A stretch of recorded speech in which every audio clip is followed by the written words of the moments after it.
Commençons par étudier les variations de la fonction petit f sur r en calculant sa dérivée. Ensuite, on recherche le signe de sa dérivée sur r. Le signe n'est pas évident. On ne voit pas d'écriture de la dérivée sous forme d'un produit ou d'un quotient. On ne voit pas non plus comment on pourrait rechercher les réels x qui annulent cette quantité-là.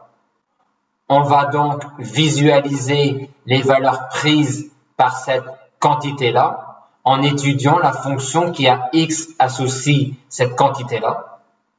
On a aisément le tableau de variation de G. Ce tableau de variation-là nous montre que G reste positive sur R. Donc f' reste positive sur R. F est donc strictement croissante sur R. Reste à déterminer les limites en moins l'infini et en plus l'infini. Déterminons la limite de f en plus l'infini.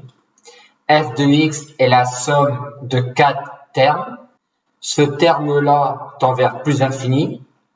Et les 3 autres termes de la somme sont négligeables en plus infini par rapport à ce terme-là.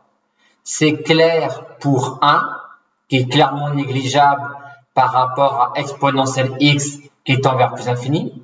Mais c'est aussi le cas pour x et pour x2, qui toutes les deux tendent vers plus l'infini en plus infini, mais dès l'infini qui sont négligeables par rapport au l'infini de exponentielle x. Donc, la limite de f de x en plus infini sera la limite de exponentielle x, donc plus infini. Pour formaliser ça, on va mettre exponentielle x en facteur dans la somme. 1 sur exponentielle x tend vers 0 quand x tend vers plus infini. Les deux quantités vertes sont des fausses formes indéterminées, car elles sont de la forme l'infini sur l'infini, mais ce sont des formes résolues par croissance comparée. Cette quantité-là tend vers 0, ainsi que celle-là. Donc, la parenthèse tend vers 1 quand x tend vers plus infini. Et comme mon terme rouge tend vers plus infini quand x tend vers plus infini, au total, f de x tend vers plus infini quand x tend vers plus infini.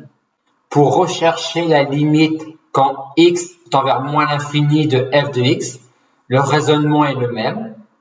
J'ai une somme de 4 termes dans laquelle le terme prépondérant est cette fois-ci ce terme-là, les 3 autres étant négligeables par rapport à celui-là quand x tend vers moins l'infini.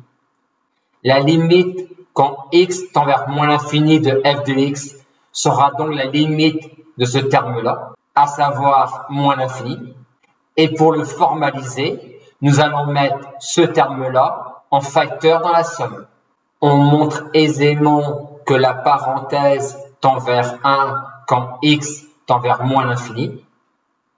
Et comme le terme rouge tend vers moins l'infini quand x tend vers moins l'infini, on a bien comme limite de f de x en moins l'infini, moins l'infini.